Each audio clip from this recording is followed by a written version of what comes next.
Hello बच्चों, आप सबों का एक बार फिर से आपके अपने YouTube चैनल ऑन माइंड पे बहुत बहुत स्वागत है। और आज मैं आप लोगों को क्लास 10th बिहार बोर्ड का जो अध्याय 2 है जिसका नाम कृषि यानी कि कृषि चैप्टर को इस वीडियो के माध्यम से बड़े ही आसान और सरल शब्दों में पढ़ने वाले हैं। तो चलिए फिर शुरू करते हैं। अब सबसे पहले हम लोग प्यार से क्या करेंगे कि ये जो कृषि चैप्टर है आपका, इस अध्याय में हम लोग क्या क्या पढ़ने वाले हैं एक बार उसका ओवरव्यू देखेंगे। यानी कि एक बार हम लोग ये जानने का प्रयास करेंगे कि आखिर इस चैप्टर में किन किन बातों को पढ़ने वाले हैं। यदि हमें ये पता चल जाए तो हमारा पढ़ने का नज़रिया जो है वो बदल जाता है। तो आइए इस अध्याय में हम क्या पढ़ने वाले हैं इस पर थोड़ा गौर कर लें। तो सबसे पहले हम लोग इस अध्याय में कृषि, जैसा कि आप चैप्टर का नाम से ही समझ पा रहे हैं, और सबसे पहले हम लोग कृषि ये क्या होता है इसी के बारे में पढ़ने वाले हैं। फिर दूसरा हम जानेंगे कृषि के प्रकार की, कृषि कितने प्रकार के जो है वो होते हैं। उसके बाद हम लोग फसल प्रारूप, और फिर भारत की मुख्य फसलें और भारतीय कृषि की विशेषताएं और प्रौद्योगिकी और संस्थागत सुधार, इन सभी मुद्दों के बारे में इस अध्याय के अंतर्गत हम लोग पढ़ने वाले हैं। जैसा कि आप सभी समझ भी पा रहे होंगे कि मैं आप लोगों को क्या बताने का प्रयास कर रहा हूं। अब सबसे पहले हम लोग इस चैप्टर की शुरुआत में सबसे पहला जो टॉपिक हमारा है, जैसा कि चैप्टर का नाम ही है कृषि, तो सबसे पहले हम लोग यही समझने का प्रयास करेंगे कि कृषि क्या होता है। अब देखिए, इसमें आपको क्या करना है कि ज़्यादा जो है माथापच्ची नहीं लगाना है, आपको सिंपल वे में सोचना है। आप लोगों के आसपास जरूर खेतीबाड़ी जो है होता ही होगा, और आप यदि उस पर गौर करें तो आप पाएंगे कि खेतीबाड़ी में हम लोग आखिर करते क्या हैं। तो मिट्टी की जुताई करते हैं और कोई फसल को जो है उगाते हैं, या कोई फसल लगाते हैं और उसे उगाते हैं, और उसी को हम लोग खेतीबाड़ी बोलते हैं। तो उसी को यहाँ टेक्निकली एक तरह से कृषि बोल रहा है। तो कृषि क्या होता है, तो वही बातें यहाँ सिंपल वे में लिखी गई है कि मिट्टी की जुताई कर फसलों को उगाना कृषि कहलाता है। तो सिंपल आपको ये डिफिनेशन जो है आप चाहे तो ध्यान में रख सकते हैं। वैसे ये डिफिनेशन याद करने की ज़रूरत है नहीं, आप सिंपल वे में भी अपने आसपास गौर करें तो ये बातें आपको ऐसे ही पता चलेगी कि भाई खेतीबाड़ी में अक्सर क्या होता है, तो हम मिट्टी की जुताई करते हैं, यानी मिट्टी की जुताई करते हैं और फसल को उगाते हैं, वही कृषि कहलाता है। अब इसके बारे में, कृषि के बारे में भारत के दृष्टिकोण से आपको 2-3 बातें और ध्यान में रखनी है कि हमारा भारत देश जो है वो कृषि प्रधान देश है। कृषि प्रधान देश का मतलब हुआ कि हमारा भारत जो है, यहाँ की ज़्यादातर जनसंख्या जो है वो कृषि पर भी आश्रित है, यानी कि कृषि से ही उनका सारा एक तरह से कहें तो जीवन यापन चलता है। और देखा जाए तो प्राचीन काल से ही हमारा भारत देश जो है वो कृषि प्रधान देश जो है वो रहा है। उसके बाद आप लोगों को ध्यान में रखना है कि भारत की 2/3 जनसंख्या कृषि कार्यों से जुड़ा हुआ है। इसमें दूसरा पॉइंट जो आपको ध्यान में रखना है कि भारत की 2/3 जनसंख्या यानी कि 3 में से 2 आदमी जो है वो कृषि कार्यों से जुड़ा हुआ है। ये आप सिंपल वे में ऐसे ध्यान में रख सकते हैं। अब आगे जो हमारा अगला जो टॉपिक है वो है कृषि के प्रकार। जैसा कि आप पीछे कृषि को समझ गए होंगे, अब यहाँ आपको मैं कृषि के प्रकार के बारे में बताऊंगा। वैसे मैं अगर बताऊं तो कृषि बहुत तरीके का होता है, लेकिन आपके क्लास 10th के हिसाब से देखा जाए तो 3 तरह के कृषि के बारे में हम लोग जो है वो पढ़ेंगे, जिसमें कि सबसे पहला हमारा है प्रारंभिक जीविका कृषि, या इसे आप जीवन निर्वाह कृषि भी कभी कभी जो है वो कहा जाता है। उसके बाद दूसरा है गहन जीविका कृषि, और तीसरा है वाणिज्यिक कृषि। ये तीनों कृषि को मैं बड़े ही आसान और सरल शब्दों में आप लोगों को बताऊंगा, और ये काफ़ी सिंपल भी है। तो आइए, सबसे पहला जो हमारा कृषि का प्रकार है वो है प्रारंभिक जीविका कृषि, जिसे जीवन निर्वाह कृषि भी कहा जाता है। अब देखिए, सबसे पहले देखिए 2 वर्ड से आपको ध्यान में रखना है कि यहाँ आप शब्द पे गौर कीजिएगा। यदि आप शब्द पे गौर करें और शब्द को समझने का प्रयास करें तो आप इनमें कही गई बातों को भी आसानी से समझ सकते हैं। जैसे प्रारंभिक जीविका कृषि बोल रहा है, तो प्रारंभिक का मतलब पहले आ रहा है, जीविका का मतलब एक तरह से कहें तो जीवन यापन आप समझ सकते हैं, और वही यहाँ जीवन निर्वाह भी है। तो सबसे पहले देखिए, ये एक ऐसी कृषि है जो पुराने समय में किसानों के द्वारा की जाती थी, और उस समय किसानों का जो मोटिव होता था, जो मकसद होता था, वो सिर्फ अपने परिवार की आवश्यकताओं को पूरा करना, ये उनके खेतीबाड़ी करने का मकसद होता था। और इस हिसाब से इस खेती बाड़ी को प्रारंभिक जीविका कृषि या जीवन निर्वाह कृषि जो है वो कहा जाता है। और उसी को यहाँ लंबा चौड़ा जो है आपके किताब में लिखा गया है और वही बातें मैं आपको यहाँ भी लिख करके बता रहा हूँ, लेकिन आपको इस पे गौर ना करके आपको अपने हिसाब से इन बातों को अपने दिमाग में फिट करना है और समझना है।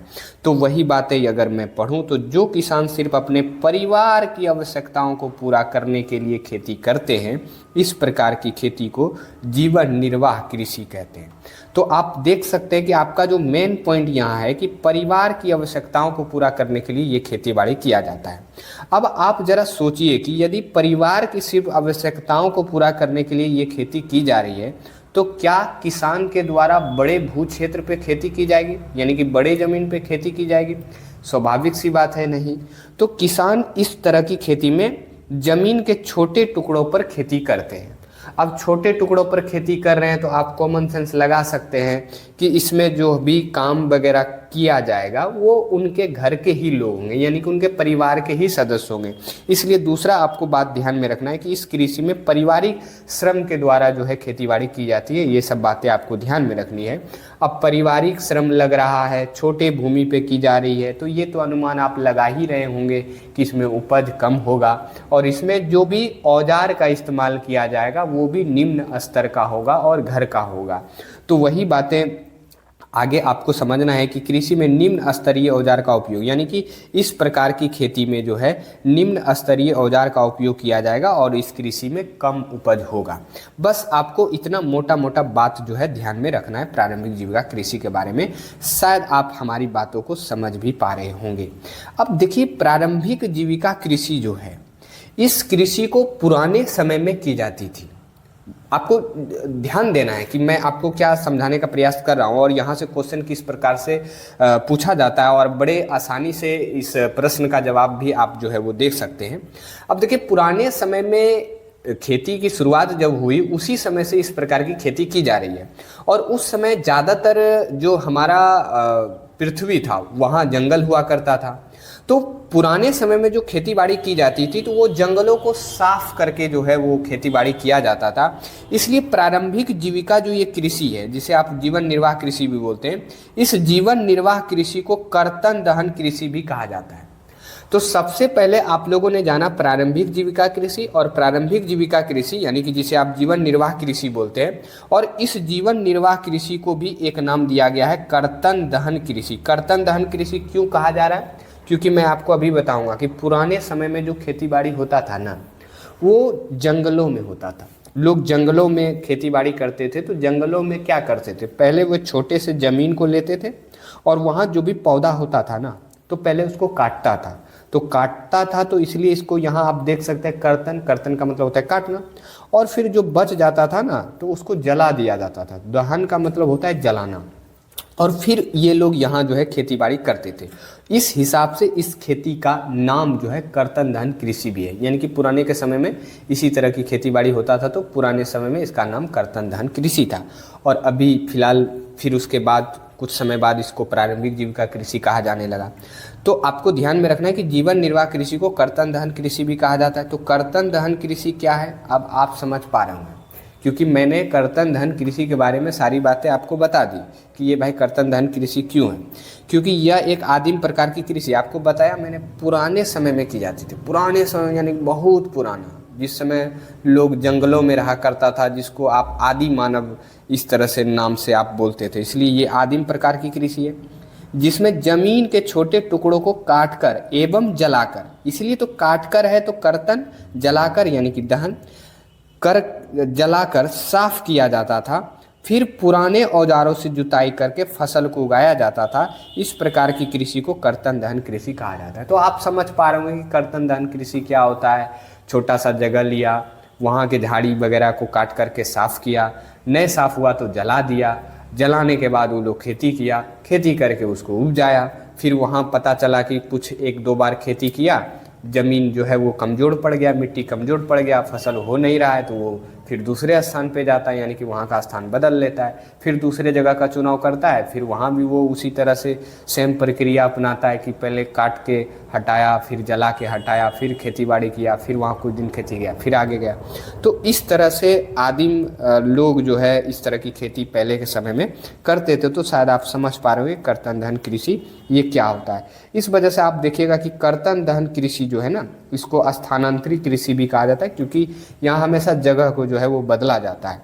तो इसलिए तो यहाँ आप ये समझ गए होंगे कि जीवन निर्वाह कृषि को कर्तन दहन कृषि क्यों कहा जाता है, तो आप ये समझ पा रहे होंगे। अब कर्तन दहन कृषि के बारे में आपको कुछ बातें और ध्यान में रखनी। कुछ बातों में जो सबसे पहला और महत्वपूर्ण बात है कि भारत के उत्तर पूर्व राज्यों यानी कि इस वाले एरिए में कुछ राज्य हैं, जैसे कि असम है, मेघालय है, मिजोरम है, नागालैंड है, ये सब इसी जगह पाए जाते हैं। और यहाँ ये कर्तन दहन कृषि अभी भी की जाती है इन क्षेत्रों में, लेकिन इन्हें कर्तन दहन ना कह करके इसे झूम कृषि कहा जाता है इन सभी राज्यों में अभी भी। तो सबसे पहले आपको ज़्यादा कंफ्यूज नहीं होना है। पहला था प्रारंभिक जीविका कृषि, जिसे आप जीवन निर्वाह कृषि बोलते हैं। ये दो नाम आप देख रहे हैं एक ही कृषि का। फिर इसे बोला गया कर्तन दहन कृषि, ठीक है। और फिर इस कर्तन दहन कृषि से आप चले आए झूम की कृषि में। और आपको ध्यान में रखना है नोट में कि झूम कृषि एक प्रकार का स्थानांतरित कृषि है, क्योंकि आप जान रहे हैं ये झूम कृषि किसका वैरायटी है, तो कर्तन दहन का ही है। कि साफ किया, कुछ दिन खेती किया, फिर दूसरे स्थान पे, फिर वहाँ साफ किया, फिर दूसरे स्थान पे, इस तरह से यह स्थान परिवर्तन करते रहता है। इस वजह से झूम कृषि को क्या बोलते हैं, स्थानांतरित कृषि भी बोलते हैं, स्थानांतरित कृषि। तो आप ध्यान में रखिएगा, प्रारंभिक जीविका कृषि जिसे जीवन निर्वाह कृषि, फिर इसी को कर्तन दहन, फिर इसी को झूम, और फिर इससे यहाँ आ गए स्थानांतरित। ये आप लोगों के साथ बड़ा ही नाइंसाफ़ी हो रहा है। एक कृषि का नाम इतना अक्षर कक्षर कैसे याद करें। तो आप घबराइएगा नहीं, बस आपको क्या करना है, पहला ध्यान में रखना है प्रारंभिक जीविका कृषि, फिर ध्यान रखना है इसी को बोलते हैं, क्योंकि प्रारंभिक है पुराने समय में होता था तो कर्तन दहन कृषि, और फिर इसी को अभी कुछ राज्यों में हो रहा है लेकिन वहाँ नाम अलग है झूम कृषि, और ये स्थान परिवर्तन टाइप का कृषि है, तो इस वजह से इसका स्थानांतरित कृषि। बस ऐसे सिंपल वे में आपको ध्यान में रखना है, शायद आप समझ भी पा रहे होंगे। अब आपके लिए यहाँ मैंने होमवर्क रखा है जो कि आपको वीडियो रोक करके खुद से बनाना है, और आपको एक आइडिया भी लगाना है कि किस प्रकार से हमारे बोर्ड एग्जामों में क्वेश्चन पूछा जाता है।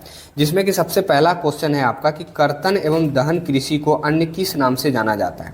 तो सबसे पहले यहाँ कुछ ऑप्शंस आपको दिए गए हैं, जैसे कि यहाँ पहला है गहन कृषि, जैविक कृषि, रोपण कृषि और झूम कृषि। इसमें से आपको बताना है कि कौन सी कृषि होगा कर्तन दहन कृषि को और किस नाम से जाना जाता है। और आप देख सकते हैं कि ये 2025 इसी वर्ष आपके बोर्ड एग्जाम में पूछा गया है। और इसके पीछे मेरा मोटिव ये भी है कि आपको एक आइडिया लगे कि हमारे बोर्ड एग्जाम में भाई कैसन क्वेश्चन पूछता है और वो क्वेश्चन हमसे बनता है कि नहीं। तब ना आप आइडिया लगाइएगा कि जो कंटेंट आपको पढ़ा रहे हैं, जो चीज़वा आपको पढ़ा रहे हैं, वो आपके काम का है कि नहीं है। आपको यह तो पता चलेगा ना। तो आपको ये क्वेश्चन बनाने के बाद ही पता चलेगा कि ये काम का है कि नहीं है, और आप खुद ही आइडिया लगाइएगा। वैसे आप लोग पूरा वीडियो देखते नहीं हैं, पूरा वीडियो देखिए, बड़ा ही मज़ेदार लगेगा आपको, क्योंकि इसमें सब चीज़ पढ़ा रहे हैं। अब आगे कृषि के प्रकार में मैं आप लोगों को बताऊंगा कि गहन जीविका कृषि। तो ये गहन जीविका कृषि क्या है, तो इसमें भी आपको सिंपल ध्यान में रखना है कि जो किसान स्वयं के उपभोग या जीवित रहने के लिए खेती करते हैं, इस प्रकार की खेती को गहन जीविका कृषि कहते हैं। लगभग आप देखिएगा ना तो प्रारंभिक के जैसा ही है, लेकिन इसमें कुछ अंतर है। उससे क्या अंतर है, तो यहाँ देखिए स्वयं के उपभोग यानी कि स्वयं खाने पीने के लिए उपयोग करेगा या जीवित रहने के लिए, बतवा तो वही है, वहाँ भी परिवार की आवश्यकता पूरा कर रहा था। लेकिन इसमें एक बात ध्यान में रखिएगा कि उसमें से ये अलग कैसे है, तो अलग इसलिए है क्योंकि यह कृषि जो है अधिक जनसंख्या वाले क्षेत्रों में की जाती है, और वर्तमान समय में ये खेती खूब हो रहा है गाँव गिरान में। आप जरा गौर कीजिएगा तो अधिक जनसंख्या वाले, उसमें तो कोई जनसंख्या वाला चीज़ था नहीं प्रारंभिक जीविका में, तो अंतर आप समझ पा रहे होंगे। उसके बाद क्या होता है कि इस प्रकार की खेती में अधिक उत्पादन प्राप्त करने के लिए उन्नत बीज यानी कि अच्छा बीज, रासायनिक खाद, कीटनाशक इत्यादि का प्रयोग किया जाता है। वहाँ किसी भी प्रकार का रासायनिक खाद, कीटनाशक, कोई भी बीज, कोई भी नया तकनीक इस तरह का कोई चीज़ वहाँ इस्तेमाल नहीं कर रहे थे प्रारंभिक जीविका में, लेकिन इसमें आप देख रहे हैं कि इस्तेमाल हो रहा है। तो आप देख सकते हैं उससे ये डिफरेंट है, यानी कि अलग है। तो आप गहन जीविका कृषि को शायद आप समझ पा रहे हैं। अब तीसरा जो आखिरी हमारा है, जो कि सबसे एक तरह से देखा जाए तो कृषि में सबसे इम्पोर्टेंट कृषि आपका यही है, यहाँ से खूब भर भर के क्वेश्चन पूछा जाता है। तो हमारा तीसरा है वाणिज्यिक कृषि। तो वाणिज्यिक कृषि में आपको सबसे पहले ध्यान में रखना है, वाणिज्यिक को आपको व्यापार से जोड़ना है। यानी कि यहाँ जो खेती बाड़ी होगा ना, वो व्यापार के मकसद से होगा, यानी कि बेचने के मकसद से होगा। अब तो वाणिज्यिक कृषि में आपको ध्यान में रखना है कि वाणिज्यिक कृषि में फसल का उत्पादन बाजार में विक्रय हेतु किया जाता है। जैसा कि अब मैंने आपको पहले ही बताया कि इसमें फसल वही उगेगा जो उसको बाजार में बेचना है। यानी कि इसमें किसान क्या करता है, बाजार के बेचने के मकसद से ही खेती बाड़ी करता है, कि उसका मैंने मकसद होता है कि हमको बाजार में बेचना है। बात को समझ रहे हैं। उसके बाद आपको ध्यान में रखना है कि इस कृषि में अधिक पूंजी एवं आधुनिक कृषि तकनीक का उपयोग किया जाता है। और आप लोग जानते हैं कि बाज़ार में बेचना है तो भाई बढ़िया पूंजी नहीं लगाएंगे, बढ़िया तकनीक का इस्तेमाल नहीं करेंगे तो बढ़िया खेती होगा नहीं, और होगा नहीं तो क्या मुनाफा होगा बाज़ार में।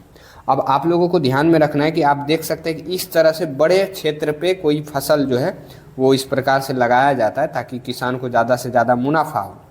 अब वाणिज्यिक कृषि में मुख्य रूप से भारत में चाय, कॉफ़ी, रबड़, गन्ना, केला, जूट, तंबाकू इत्यादि की खेती की जाती है। अब ये फसल आपको ध्यान में रखना है कि वाणिज्यिक कृषि में किस किस प्रकार की फसलें जो है वो उगाई जाती है। यहाँ से क्वेश्चन जो है आपका एग्जाम में बनता है। तो इस तरह से वाणिज्यिक कृषि बड़े भू क्षेत्र पे किया जाता है और इसमें बढ़िया मशीन, बढ़िया खाद, बढ़िया बीज, ये सब चीज़ बढ़िया बढ़िया किया जाता है और इससे फिर किसानों को ज़्यादा से ज़्यादा मुनाफा होता है। शायद आप वाणिज्यिक कृषि को समझ पा रहे हैं। अब वाणिज्यिक कृषि का ही एक तरह से कह सकते हैं चचेरा भाई है रोपण कृषि, इसी का एक वेरिएंट है और यह भी वाणिज्यिक कृषि का एक प्रकार है, जैसा कि मैंने आपको बता ही दिया, जहाँ चाय, कॉफ़ी, रबड़, गन्ना अथवा केला की एकल फसल उगाई जाती है। अब देखिए ये भी वाणिज्यिक कृषि का ही प्रकार है। इसमें क्या करता है कि कोई बड़ा क्षेत्र है ना, इसमें कोई एक के फसल ही उगाएगा, या तो गन्ना उगाएगा, या तो केला उगाएगा, या तो रबड़ उगाएगा, जो भी रोपण कृषि के अंतर्गत आता है, और इससे फिर बाज़ार में जो है वो बेचता है। आप देख सकते हैं ये जो केला और गन्ना है, इस सब जो है रोपण कृषि के अंतर्गत आता है। अब आपको ध्यान में रखना है कि इस कृषि में बीज के विपरीत पौधे से खेती किया जाता है। आप लोग जैसे देखते होंगे कि गन्ना वगैरह जो होता है ना, इसका कोई बीज नहीं आता है, पौधों से ही पौधा बनाया जाता है। केला में भी कुछ उसी प्रकार से। तो थोड़ा सा आपको ध्यान में रखना है कि इस कृषि में बीज के विपरीत, यानी कि बीज का इस्तेमाल ना करके पौधों से जो है खेती बाड़ी जो है वो किया जाता है। तो रोपण कृषि आप समझ पा रहे होंगे। तो कृषि के प्रकार में आपको मैंने जितने भी कृषि के बारे में बताया, जैसे कि मैंने पहला आपको बताया प्रारंभिक जीविका कृषि, जिसको कर्तन दहन कृषि भी कहा जाता है, और ये अभी भी कुछ राज्यों में हो रहा है, तो वहाँ इसे झूम की कृषि बोलते हैं, जैसा कि आप समझ पा रहे होंगे। और यह स्थानांतरित कृषि भी एक प्रकार का है। उसके बाद गहन जीविका कृषि आपने पढ़ा, और फिर मैंने आपको वाणिज्यिक कृषि के बारे में बताया, और वाणिज्यिक कृषि का ही एक प्रकार है रोपण कृषि, इसके बारे में बताया। तो आप शायद समझ पा रहे होंगे। अब यहाँ आपके लिए मैंने कुछ होमवर्क रखा है, आपको वीडियो रोक करके ये होमवर्क बनाना है, ताकि आपको ये आइडिया लगे कि हमारे बोर्ड एग्जाम में किस प्रकार से क्वेश्चन पूछता है और वो क्वेश्चन हमसे बनता है कि नहीं। देखिए 2025 में ये क्वेश्चन पूछा गया था, ये 2021 में, ये 2019 में, और ये आपका एक तरह से सब्जेक्टिव टाइप का क्वेश्चन है जो 2 नंबर का पूछा जाता है। ये 2011 और 2022 में पूछा गया था। इसको आपको कॉपी कलम निकाल करके खुद से बनाना है। अब मैं आगे बढ़ता हूँ। आगे अब जो हमारा अगला टॉपिक है वो है फसल प्रारूप। अब देखिए फसल प्रारूप जो शब्द है बड़ी परेशान करता है बच्चा लोग को, लेकिन आपको ये फसल प्रारूप को गोली मारिए। आपको बस इतना समझना है कि हमारा जो भारत है ना, यहाँ का जलवायु जो है वो मानसूनी है, और हर अलग अलग समय पे अलग अलग तरह का मौसम हम देखते हैं। कभी ठंडा आया तो कभी गर्मी आया, कभी ठंडा गर्मी दोनों आया, तो कभी वर्षा आया। इस हिसाब से देखा जाए तो हमारे यहाँ 4 तरह के ऋतु जो है वो देखने को मिलते हैं, और इसी ऋतु के बेस पे हमारे यहाँ खेती बाड़ी भी होता है। तो फसल प्रारूप में आपको ध्यान में ये रखना है कि भारत में ऋतु से संबंधित 3 प्रकार की फसलें उगाई जाती है, जिसका अलग अलग नाम है। जैसे कि पहला है खरीफ फसल, दूसरा है रबी फसल, और तीसरा है जायद फसल। अब जायद फसल को गर्मा फसल भी कहा जाता है, तो ये आप ध्यान में रखिएगा। और इसी खरीफ, रबी और जायद को मैं अलग अलग विस्तार से बताऊंगा कि ये किस प्रकार की फसलें हैं, इसमें किस किस प्रकार की खेती बाड़ी जो है वो की जाती है। तो सबसे पहले आइए खरीफ फसल को समझें। देखिए खरीफ फसल में आपको दो गो बात ध्यान में रखना है। एक तो ये कौन सा ऋतु में बोते हैं, ठीक है, और इसमें कौन कौन सा फसल आता है। ये दो महत्वपूर्ण बात हो जाता है जो आपको ध्यान में रखना है और यहीं से क्वेश्चंस भी आपका बनता है।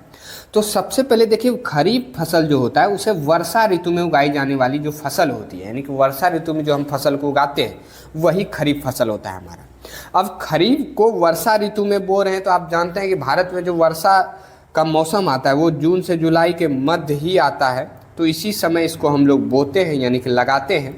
और आप जानते हैं कि शीत ऋतु में, शीत ऋतु कब आता है तो अक्टूबर से नवंबर के बीच आता है। उस समय इसको हम लोग ये तैयार हो जाता है तो उसे हम लोग काट लेते हैं। तो खरीफ फसल जो होता है उसे वर्षा ऋतु में कब से कब, जून से जुलाई। आप लोग जानते हैं कि बीच का समय होता है जून से जुलाई, कोई ज़रूरी नहीं है कभी जून में ही हो गया कभी जुलाई में, मौसम का तो कोई ठिकाना है नहीं।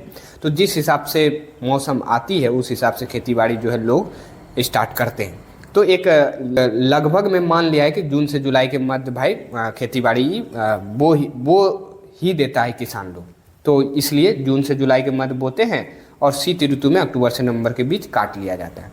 अब इसके अलावा आपको ध्यान में रखना है कि इसमें उगाई जाने वाली जो प्रमुख फसल है खरीफ में वो धान है।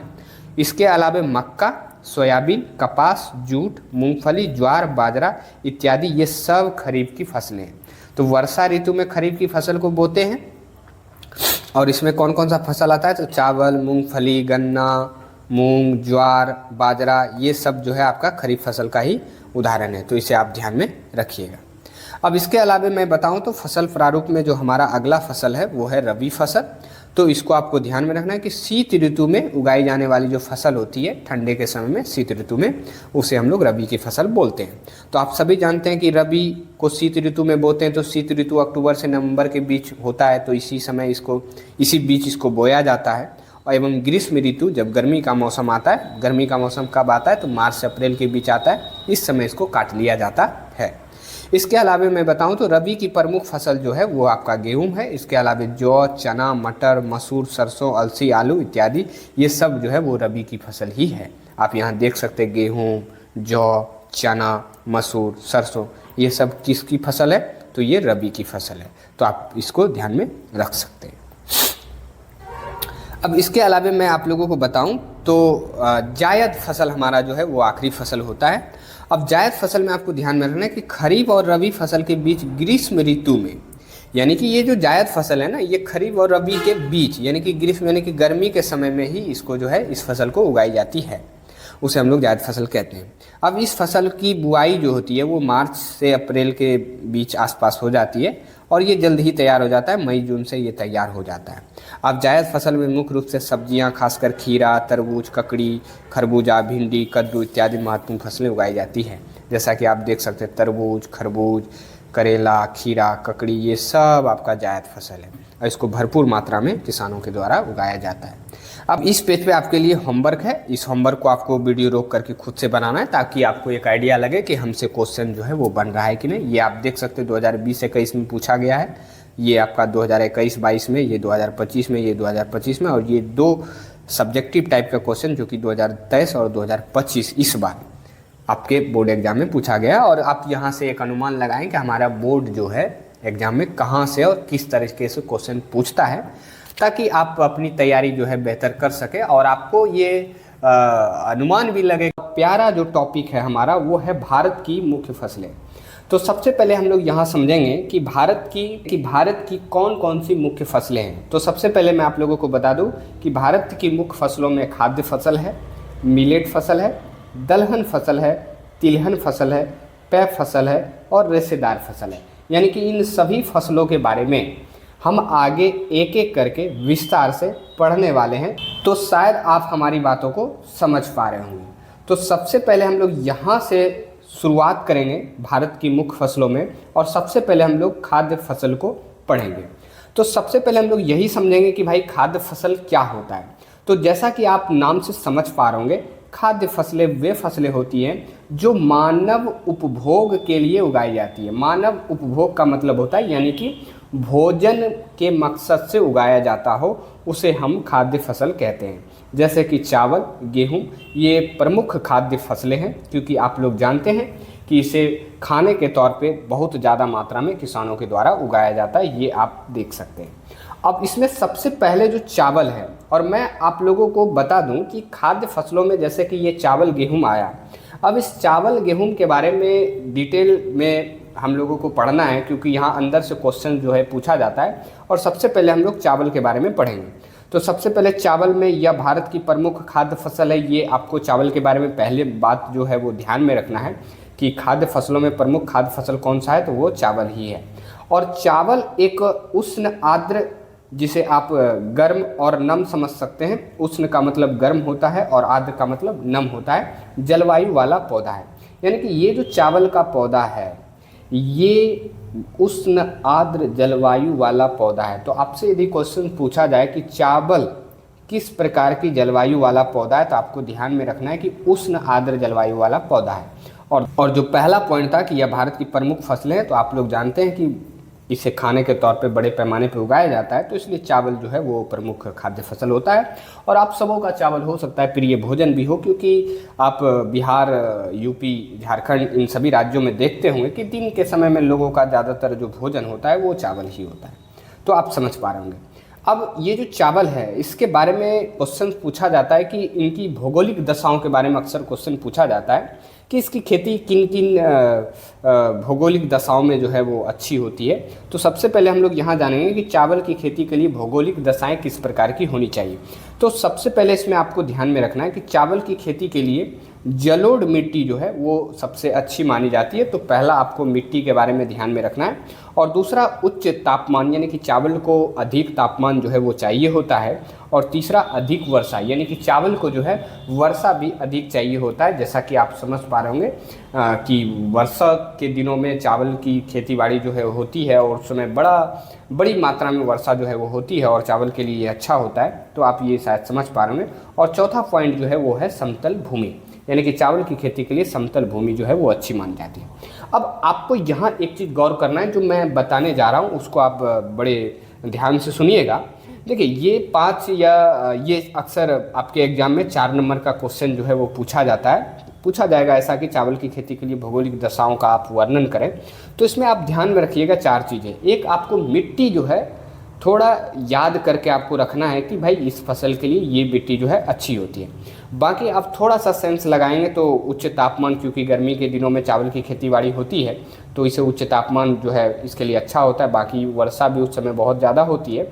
और समतल भूमि यानी कि सपाट भूमि तो हर फसल के लिए अच्छा होता है, सिर्फ चाय को छोड़ करके, चाय और कॉफ़ी को छोड़ करके। बाकी समतल भूमि तो सभी पौधों को चाहिए होता है। तो ये पॉइंट आप यदि ध्यान में रखें तो एक लंबा लाइन जो है आप खुद बना करके इसमें 4 से 5 लाइनों में आप 4-5 पॉइंट बना करके आप चावल की भौगोलिक दशाओं के बारे में यदि आपसे क्वेश्चन पूछे तो आप बता सकते हैं कि भाई चावल की खेती के लिए जलोढ़ मिट्टी अच्छी मानी जाती है, चावल की खेती के लिए उच्च तापमान अच्छा होता है, चावल की खेती के लिए अधिक वर्षा भी जो है वो अच्छी मानी जाती है, बाकी चावल की खेती के लिए समतल भूमि भी जो है वो अच्छी होती है। इस प्रकार से आप जो है क्वेश्चन जो है अपने भाषा में लिख करके दे सकते हैं। तो आप समझ पा रहे होंगे कि मैं आपको यहाँ क्वेश्चन लिखने के तरीकों के बारे में आपको थोड़ा अवेयर कर रहा था, तो आप ये समझ भी पा रहे होंगे।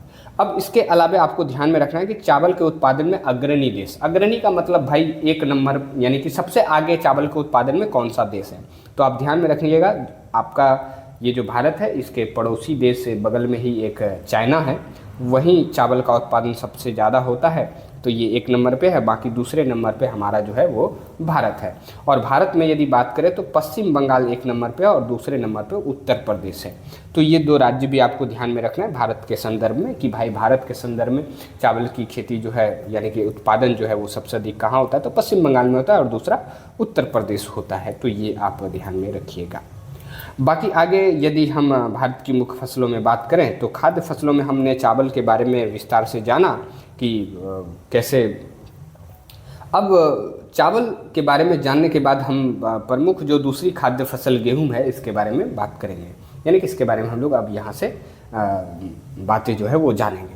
तो चावल के बाद गेहूं भारत की दूसरी प्रमुख खाद्य फसल है। ये पहला पॉइंट आपको ध्यान में रखना है कि ये जो गेहूं आप देख रहे हैं ना, ये चावल के बाद दूसरी प्रमुख खाद्य फसल है, क्योंकि इसे भी खाने के तौर पे ही उगाया जाता है। और आप देखते होंगे कि हम भारतीयों का रात का जो भोजन होता है वो अक्सर रोटी ही होता है। तो आप ये अनुमान लगा सकते हैं कि ये सच में दूसरी प्रमुख खाद्य फसल है। बाकी गेहूं की खेती के लिए किन भौगोलिक दशाओं का होना आवश्यक है, इसमें भी हम लोग जानेंगे कि गेहूं की खेती के लिए भौगोलिक दशाएं किस प्रकार की होनी चाहिए। तो इसमें भी सबसे पहले हम लोग मिट्टी जानेंगे। तो दोमट मिट्टी गेहूं की खेती के लिए अच्छी होती है। बाकी वर्षा जो है इसमें मध्यम चाहिए, और इसकी जलवायु जो होती है वो शीतोष्ण जलवायु होती है, यहाँ थोड़ा मिस्टेक है। और बाकी समतल भूमि तो इसे भी अच्छा ही लगता है। तो आप ये 4 बातें जो है गेहूं की खेती की भूगोलिक दशाओं में ध्यान में रख सकते हैं कि इसे दोमट मिट्टी इसकी खेती के लिए अच्छा होता है। बाकी मध्यम वर्षा, शीतोष्ण जलवायु, शीतोष्ण का मतलब थोड़ा उष्ण भी, गर्मी भी चाहिए और थोड़ा इसे ठंडा भी चाहिए, यानी कि दोनों मिला जुला होना चाहिए। और समतल भूमि तो आप समझ ही रहे होंगे। तो ये बातें आपको ध्यान में रखनी है। बाकी गेहूं के उत्पादन में अग्रणी देशों की बात करें तो सबसे 1 नंबर पे रूस है। आप देख सकते हैं कि ये जो एशिया महाद्वीप है ये यहाँ आपका रूस पड़ता है, ये 1 नंबर पे। बाकी अमेरिका दूसरे नंबर पे, वो इधर है। बाकी 3 नंबर पे आपका चाइना है, और चौथे नंबर पे हमारा भारत है गेहूं के उत्पादन में है। जबकि चावल की बात करें तो उसमें 2 नंबर पे था। बाकी भारत में गेहूं का उत्पादन 1 नंबर में कौन सा राज्य है, तो वो उत्तर प्रदेश है। और दूसरे नंबर पे हमारा नहीं, आप सबों का, आपका भी और हमारा भी, पंजाब। तो भारत में गेहूं का उत्पादन सबसे अधिक कहाँ होता है, तो उत्तर प्रदेश में, और दूसरा पंजाब। तो ये बातें आप शायद समझ पा रहे हैं और इसे आपको ध्यान में भी रखना है। अब इस पेज पे कुछ महत्वपूर्ण पॉइंट जो आपको ध्यान में रखना है चावल के बारे में। सबसे पहले कि अमन, ओस और बोरो ये तीनों धान के प्रकार हैं। तो ये 3 धान के अलग अलग वैरायटी हैं जिसके बारे में आपके एग्जाम में क्वेश्चंस भी पूछा जाता है। तो ये आपको ध्यान में रखना है। अमन और बोरो ये धान के प्रकार हैं। और भारत में सर्वाधिक क्षेत्र पर चावल की खेती होती है, यानी कि ये जो आप चावल देख रहे हैं भारत के सबसे ज़्यादा क्षेत्र पर इसी की खेती बाड़ी होती है। ये आपको बड़े ही ध्यान से याद रखना है। तो शायद आप समझ पा रहे होंगे। अब यहाँ आपके लिए मैंने होमवर्क रखा है, ये आपको वीडियो रोक करके खुद बनाना है ताकि आप ये समझ पाएँ कि हमारे बोर्ड एग्जाम में क्वेश्चन जो है वो किस प्रकार से पूछा जाता है और हम इस क्वेश्चन का जवाब दे पाते हैं या फिर नहीं। ये क्वेश्चन देखिए इस बार ही 2025 में पूछा गया था, और मैं आपको हर एक चीज़ जो है वो अपडेटेड बताऊंगा। और मैं इसमें काफ़ी रिसर्च भी करता हूं और तब जा कर के आपको बताता हूं। इसमें जो भी आपके 2025 तक जिस टाइप के नए प्रकार के क्वेश्चंस किस तरह से आजकल पूछे जा रहे हैं, उस बेस पे ये आपको मैं आपको जो है वो पढ़ा रहा हूँ।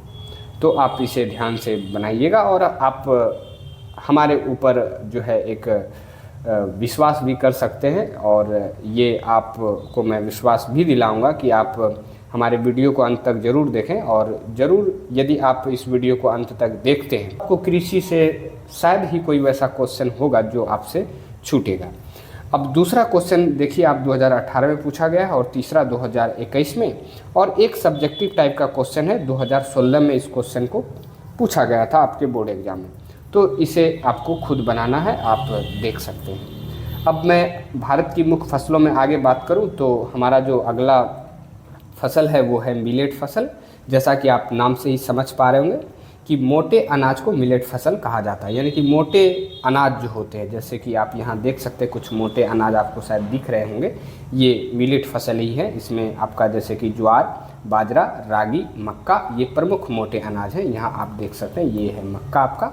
बाकी रागी, बाजरा, ज्वार ये सभी इसमें जो है आपको दिखाई पड़ रहे होंगे। ये सभी मिलेट फसल हैं। बस आपको इसका बस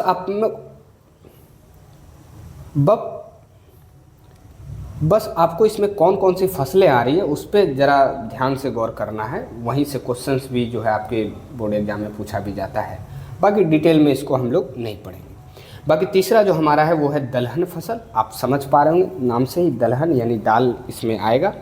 तो दाल के रूप में प्रयोग की जाने वाली सभी प्रकार की फसलें, जैसे कि अरहर जिसको आप तुर भी बोलते हैं, दूसरा उड़द, मूंग, मसूर, मटर, चना भारत की मुख्य दलहनी फसलें हैं। और मैं आप लोगों को बता दूं कि भारत विश्व में दालों का सबसे बड़ा उत्पादक तथा उपभोक्ता वाला देश है। उत्पादक का मतलब सबसे अधिक उत्पादन यही होता है दाल वगैरह का, और उपभोक्ता का मतलब सबसे ज़्यादा हम लोग इसका इस्तेमाल भी करते हैं। तो ये पॉइंट का ये कहने का मतलब हुआ, आप इसे ध्यान में रख सकते हैं। बाकी दाल प्रोटीन पौष्टिक अंश का मुख्य स्रोत होता है, और आप सभी जानते होंगे कि अक्सर बॉडी बिल्डिंग जो भी करते हैं उसको प्रोटीन की सलाह दी जाती है, और वो यदि वेजिटेरियन हैं तो वो दाल का ही जो है वो सहारा लेते हैं और दाल से ही अपने प्रोटीन की पूर्ति जो है वो करते हैं। आप कुछ दाल को यहाँ देख सकते हैं, मूंग है, चना है, सारे दलहन फसलें जो है यहाँ आपको चित्र में दिखाया जा रहा है, आप देख सकते हैं और आप समझ भी पा रहे होंगे। अब आगे हम मुख्य फसलों की बात करें तो हमारा जो भारत की मुख्य फसलों में अब चौथा नंबर पे जो आएगा वो है तिलहन फसल। तिलहन आप यहाँ भी आप शब्द से ही पकड़ सकते हैं, तिलहन यानी तेल की बात यहाँ जो है की जाएगी। तो तिलहन फसलें वे फसलें हैं जिनसे तेल प्राप्त होता है। तो तिलहन उस प्रकार की फसलें होंगी जहाँ से तेल प्राप्त किया जाएगा। अब तिलहन में मुख्य रूप से क्या क्या आएगा, तो सरसों आएगा, सोयाबीन, मूंगफली, तिल, नारियल, अरंडी, बिनौली, अलसी, सूरजमुखी इत्यादि फसलें आती है। यहाँ आप तिलहन फसलों को कुछ देख सकते हैं, जैसे कि सरसों को यहाँ दिखाया गया है, जिससे आप जानते हैं कि किस प्रकार से इसे तेल जो है वो निकाला जाता है, इस वजह से इसे तिलहन फसल की कैटेगरी में जो है वो रखा जाता है। तो ये भी आप शायद समझ पा रहे हैं, बस इसमें आपको एग्जाम्पल ध्यान में रखना है कि कौन सी फसलें तिलहन फसल के अंतर्गत आ रही है। बाकी यहाँ आपके लिए होमवर्क है, ये आपको रोक करके खुद बनाना है। आप देख सकते हैं ये 2019 और 2024 में ये दोनों क्वेश्चन जो है वो पूछा गया है, और आप इसका जवाब मैं चाहूँगा कि आप खुद दें, ताकि क्योंकि तैयारी और आपको एग्ज़ाम तो आप ही को देना है, वहाँ क्वेश्चन जो पूछेगा वो आपको बनाना है, तो इसलिए मैं चाहूँगा कि आप इसमें प्रयास करें। बाकी भारत की मुख्य फसलों में मैं आगे बताऊँगा आपको पेय फसल। तो पेय फसल क्या होता है, तो पेय फसलें वे फसलें हैं जिनके माध्यम से तरल पदार्थ बनाया जाता है। आपको सिंपल समझना है ना, पेय फसल उस फसल को कहा जाता है जिस पे एक खास प्रकार का आप पेय यानी कि लिक्विड टाइप का कोई चीज़ बना रहे होंगे। इसमें प्रमुख तौर पे चाय और कॉफ़ी प्रमुख पेय फसल है। आप देख सकते हैं ये आपका कॉफ़ी है और ये आप चाय देख ही रहे होंगे, रोज़ शायद पीते भी होंगे। तो ये दोनों जो है प्रमुख पेय फसल है। अब यहाँ से क्वेश्चंस आपका पूछा जाता है, तो इस वजह से यहाँ जो पेय फसल में चाय और कॉफ़ी है इसके बारे में हम काफ़ी डिटेल से जो है वो पढ़ाई करेंगे। तो सबसे पहले हम लोग चाय के बारे में पढ़ेंगे। तो चाय भारत का एक महत्वपूर्ण पेय फसल है, ये आप जान रहे हैं, इसमें कोई खास बात तो है नहीं। बाकी चाय की पत्तियों में थीन नामक एक पदार्थ होता है, ये आपको जानने वाली बातें हैं कि चाय आप लोग अक्सर देखते होंगे लोग क्यों पीते हैं, क्योंकि उनको पीने से लोगों को जो है ऐसा कहते हैं लोग कि ताजगी जो है वो महसूस होती है। तो ताजगी क्यों महसूस होती है, क्योंकि चाय की पत्तियों में थीन नामक एक पदार्थ होता है जिसके कारण इसे पीने से हल्की ताजगी जो है लोगों को महसूस होती है, इसलिए अक्सर लोग चाय जो है वो पीते हैं। बाकी चाय की खेती के लिए भौगोलिक दशाओं की बात करें, यानी दशाएं की बात करें, तो चाय की खेती के लिए लेटेराइट मिट्टी जो होती है वो बहुत अच्छी होती है। बाकी चाय को मध्यम तापमान चाहिए होता है और मध्यम वर्षा भी चाहिए होता है। और सबसे इम्पोर्टेंट बात है कि चाय की खेती के लिए जो भूमि होनी चाहिए वो वहाँ मंद ढाल वाली भूमि जो है वो होनी चाहिए, क्योंकि यदि जल जमा होगा तो चाय का पौधा खराब हो जाएगा और चाय के पौधों को ज़्यादा समय तक जल जमाव जो है वो अच्छा नहीं रहता है, उसके लिए सूटेबल नहीं होता है। तो इसलिए मंद ढलान वाली भूमि जो है वो ज़रूरी है।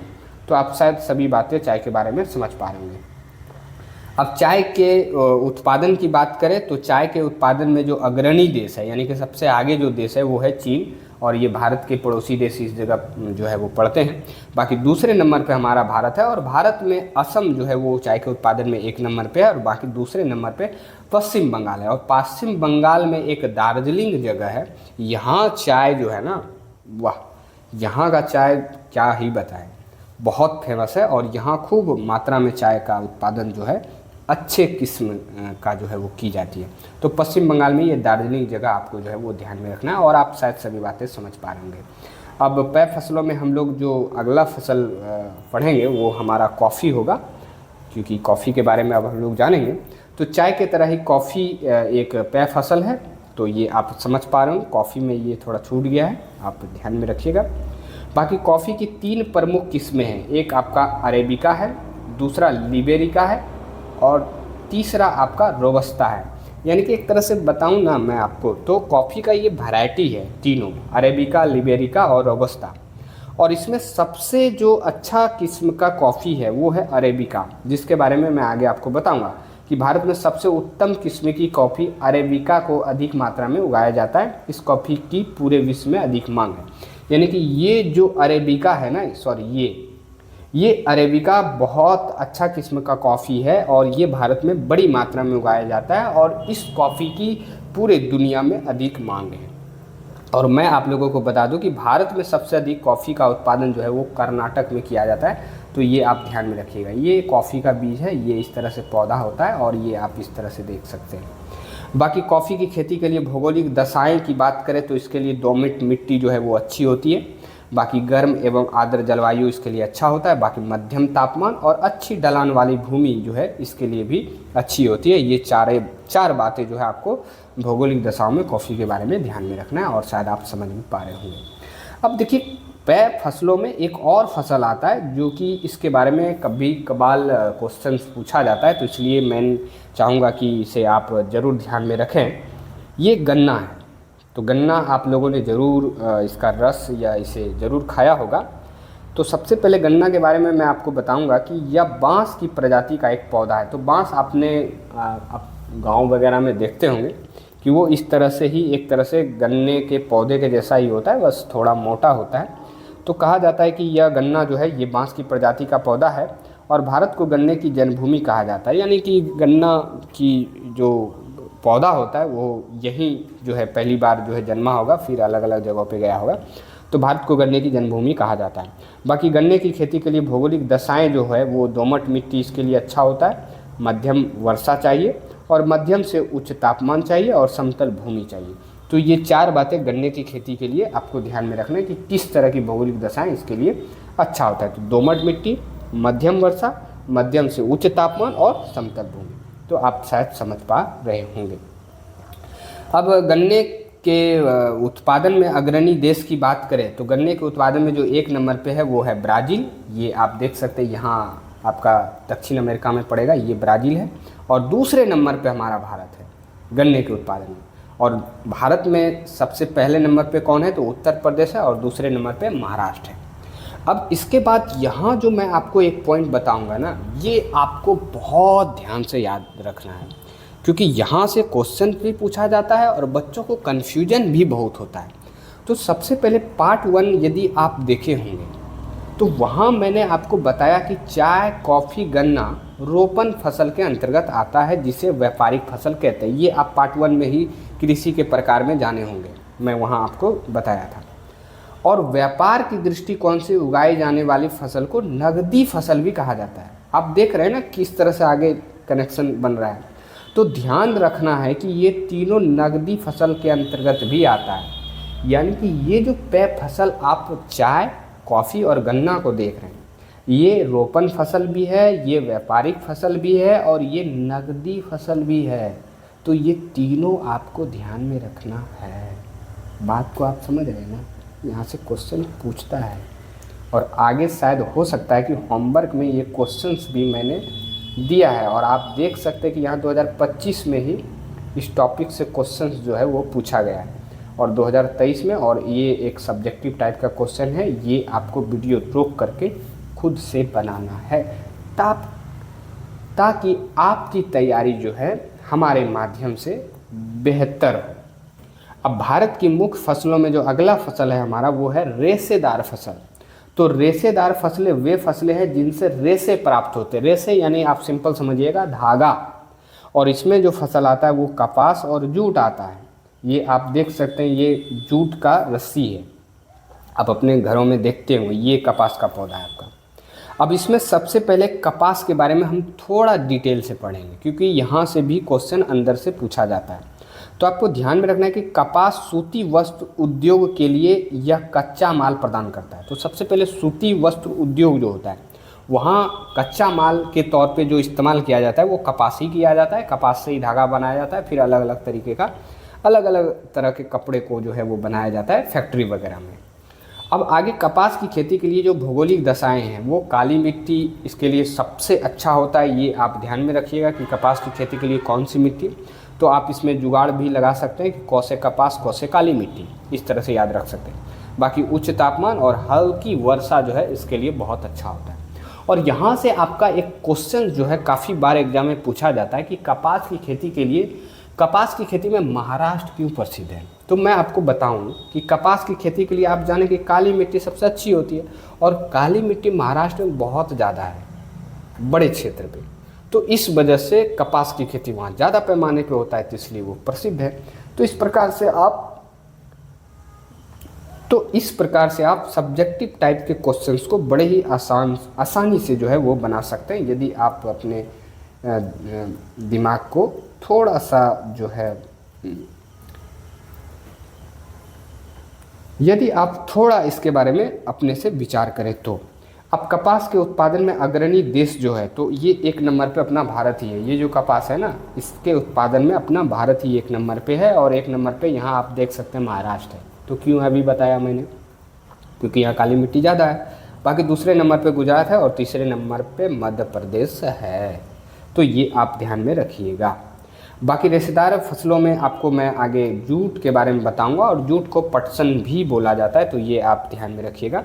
बाकी कपास के बाद जूट भारत की दूसरी महत्वपूर्ण रेशेदार फसल है, ये आप तो जान ही रहे हैं। बाकी जूट को सुनहरा रेशा भी कहा जाता है, ये आप ध्यान में रखिएगा कि जूट को कौन सा रेशा कहा जाता है, तो सुनहरा रेशा कहा जाता है। आप यहाँ देख सकते हैं। वैसे हमारे इधर इसे कुद्रुम का पौधा इस तरह से बोला जाता है। बाकी यहाँ आप देख सकते हैं ये पौधा है, और इसमें एक सनाठी उसको बोला जाता है, ये आपका डंडी है, और ये आप उससे जो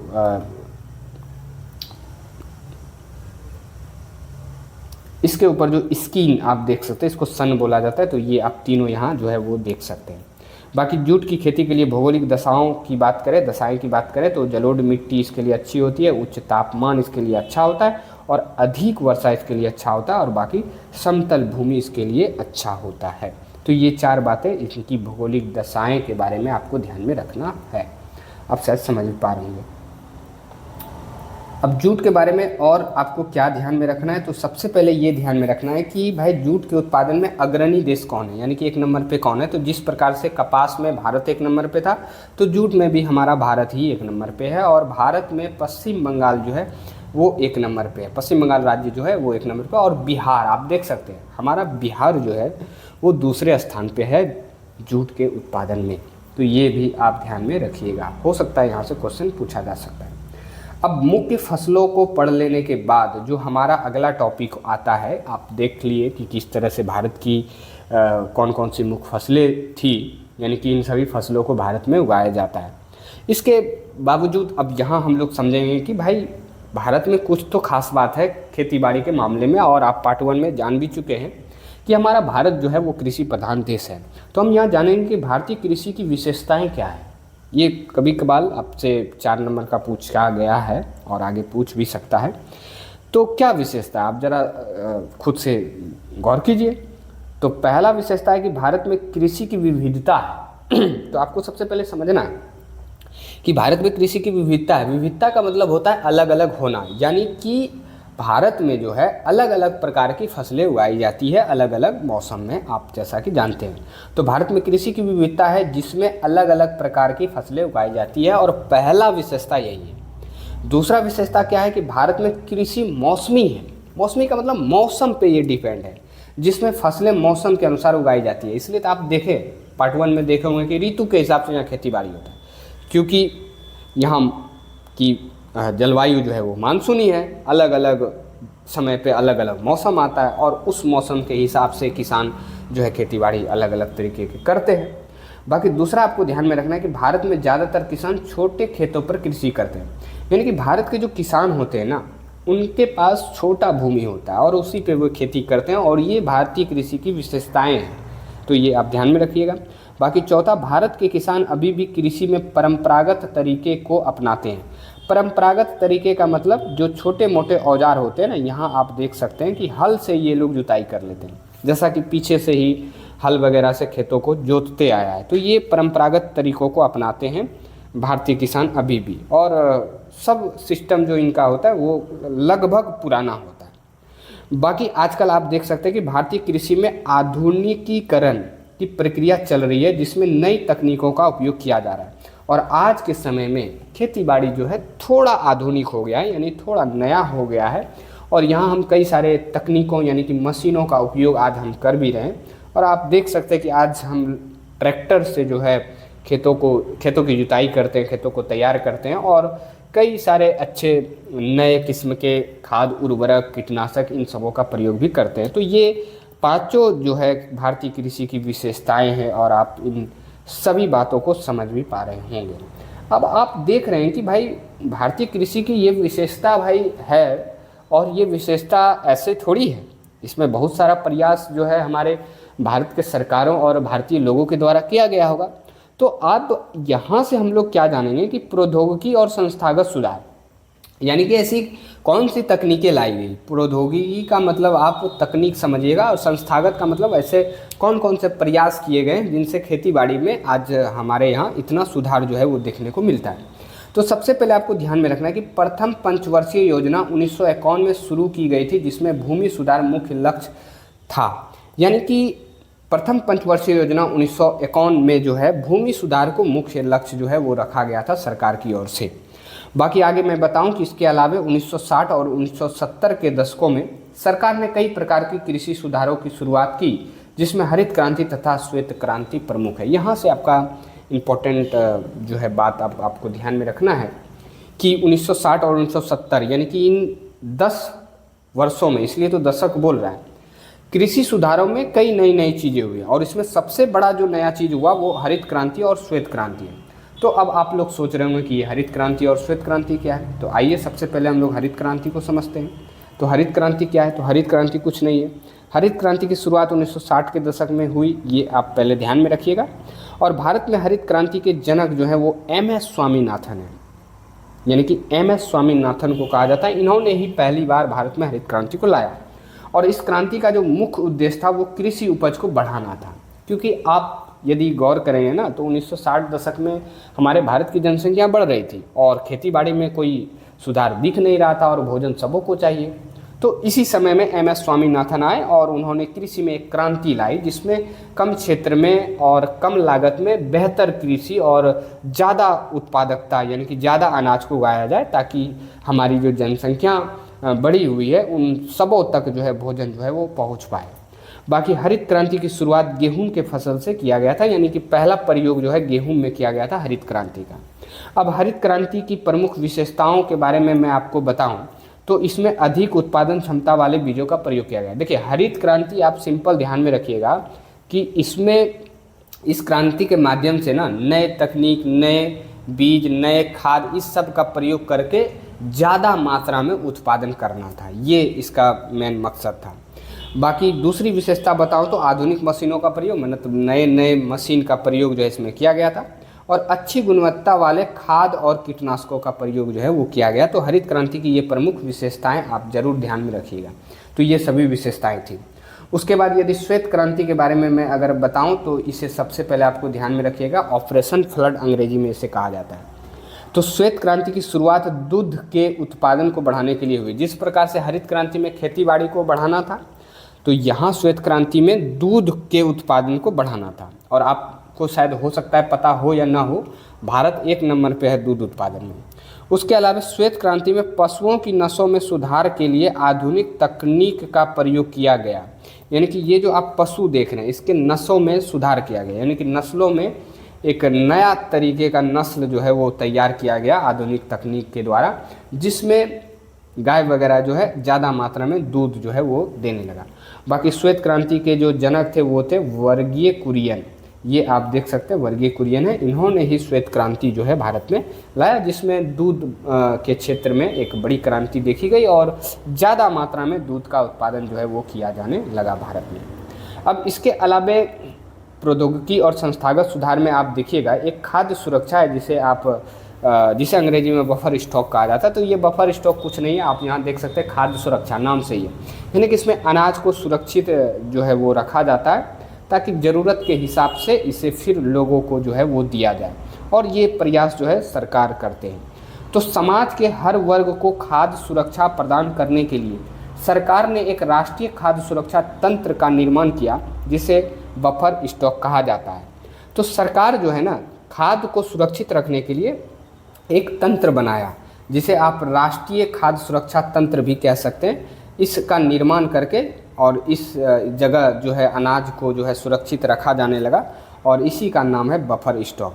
तो भारत में बफर स्टॉक को भारतीय खाद्य निगम, जिसे आप food corporation of India FCI short में आप सुने होंगे नाम, द्वारा बनाया जाता है। यानी कि बफर स्टॉक जो है वो भारतीय खाद्य निगम यानी कि फूड कॉरपोरेशन ऑफ इंडिया के द्वारा बनाया जाता है। ये आप देख सकते हैं, इस तरह से अनाज को जूट के बोरों में भर भर के जो है वो रखा जाता है। किसके द्वारा? तो सरकार ये काम जो है वो करता है, ताकि भविष्य में यदि वैसा संकट आए देश में तो अनाज लोगों तक जो है वो पहुंचाया जाए। बाकी आगे इस चैप्टर में हम लोग अब अंतिम पेज पे पहुंच गए हैं, और यहाँ 2 टॉपिक पढ़ेंगे, और सबसे लास्ट टॉपिक हमारा ये है। अब देखिए, सबसे पहले आपने देखा कि भारत में बहुत तरह की खेती बाड़ी, अलग अलग तरह के फसलों को उगाया जाता है। आपने देखा कि भारत की कृषि की अपनी एक विशेषता भी है, और आपने यह भी देखा कि भारतीय कृषि को बेहतर बनाने के लिए कई सारे प्रौद्योगिकी और कई सारे संस्थागत सुधार भी किए गए। उसके बावजूद भी देखा जाता है अक्सर कि भारत की जो खेती बाड़ी की उत्पादकता है वो अभी भी कम है, निम्न हो रही है। तो इसके पीछे क्या कारण है?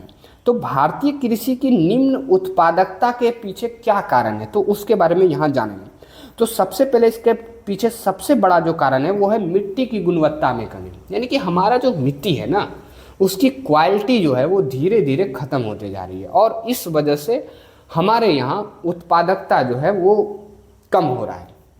उसके बाद दूसरा जो सबसे बड़ा कारण है वो कृषि उत्पादों को उचित मूल्य न मिलना।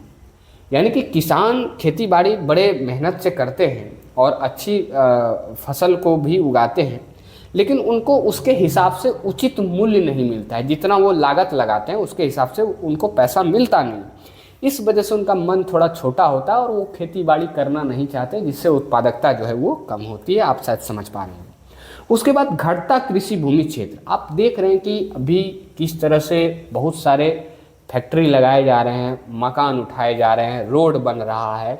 ये तमाम चीज़ें कहाँ बन रही है? वही भूमि पे, समतल भूमि पे बन रही है जहाँ पहले खेती बाड़ी होती थी। तो इस वजह से ज़मीन जो है वो घट रहा है, और ज़मीन घटने के पीछे सीधा इसका असर आएगा कि भाई उत्पादकता जो है निम्न होगा, क्योंकि खेती होगा नहीं तो अनाज आएगा कहाँ से? आप भी कॉमन सेंस लगा सकते हैं। बाकी चौथा जो सबसे बड़ा कारण और है वो है भारत की जलवायु में परिवर्तन। अब जलवायु परिवर्तन की बात करें तो ये भारत में ही नहीं पूरे दुनिया में ही आप देख सकते हैं, और इसका सीधा असर खेतीबाड़ी पे पड़ता है, क्योंकि समय पे वर्षा नहीं हुआ, आंधी आ गई, पाला पड़ गया, फसल बर्बाद हो गया, तो इस सब वजह से भी उत्पादकता जो है वो निम्न होती है, और ये आप भली भांति समझ भी पा रहे होंगे। अब उसके बाद जो हमारा लास्ट टॉपिक है इस चैप्टर का वो है वैश्वीकरण या भूमंडलीयकरण का भारतीय कृषि पर प्रभाव। अब सबसे पहले ये वर्ड समझना पड़ेगा आपको। वैश्वीकरण और भूमंडलीकरण ये दोनों लगभग एक ही है। इसका मतलब होता है कि आज जो सारा विश्व का देश एक दूसरे से कनेक्टेड है, एक दूसरे से जुड़ा हुआ है, इसी को वैश्वीकरण या भूमंडलीकरण कहते हैं। आज हम एक दूसरे से व्यापार कर रहे हैं, एक दूसरे के यहाँ जा आ रहे हैं, संबंध बना रहे हैं, तो ये सारा चीज़ जो है ना भूमंडलीकरण के कारण ही है। यानी कि ये दुनिया जो है आज एक दूसरे से जुड़ चुकी है, और इस जुड़ने का भारतीय कृषि पर क्या प्रभाव पड़ा इसके बारे में यहाँ हम लोग जानेंगे। तो सबसे पहले भूमंडलीकरण के कारण भारतीय कृषि उत्पादों का निर्यात बढ़ा है, जिससे किसानों को अधिक आय हुई है। देखिए, आज सब देश एक दूसरे से जुड़ने का फ़ायदा भारतीय कृषि पे क्या पड़ा कि भारत की खेती बाड़ी में बहुत सारा जो उत्पाद होता है ना उसका निर्यात किया जा रहा है, यानी कि उसको बाहर भेजा जा रहा है, बेचा जा रहा है, जिससे किसानों को थोड़ा सा पैसा ज़्यादा मिल रहा है, तो उनकी आय जो है वो बढ़ी है। और ये पहला प्रभाव आप देख सकते हैं भारतीय कृषि पे भूमंडलीकरण का। दूसरा, भूमंडलीकरण के कारण नई कृषि तकनीकें और बीज भारत में आए, जिससे कृषि उत्पादकता में वृद्धि हुई है। यानी कि आज एक देश दूसरे देश से कनेक्टेड है, और एक देश की अच्छी चीज़ों को दूसरे देश अपनाते हैं, और इसके पीछे यदि कारण कोई बड़ा कारण है तो वो भूमंडलीकरण ही है। यदि आज हम दूसरे देशों को नहीं जानते तो उनके तकनीक को हम आज इस्तेमाल नहीं कर पाते, तो और उनके तकनीक को इस्तेमाल करके आज हम अपनी उत्पादकता में वृद्धि कर रहे हैं। और आप देख सकते हैं कि भारतीय कृषि में किस प्रकार से बहुत सारे नए नए तकनीकों का प्रयोग आज किया जा रहा है, और उसमें से बहुत सारा तकनीक जो है वो हम बाहर के देशों से ही मंगाए हैं या उनसे सीखे हैं या उनके चीज़ों का इस्तेमाल करते हैं। तो ये आप शायद समझ पा रहे हैं। बाकी तीसरा जो प्रभाव है वो है भूमंडलीकरण के कारण विदेशी निवेश भारत की कृषि में बढ़ा है, जिससे भारत की कृषि में विकास हुआ है। तो ये सभी बातें आप देख सकते हैं, वैश्वीकरण या भूमंडलीकरण का भारतीय कृषि पर क्या प्रभाव पड़ा। तो इन तमाम बातों से आप ये समझ पा रहे होंगे कि ये वीडियो आपको यदि अच्छा लगा हो, आपके लिए काम का हो, तो आप इसके बारे में कमेंट सेक्शन में ज़रूर लिखिएगा। और इसका PDF चाहिए तो आप हमारे टेलीग्राम से जुड़ सकते हैं।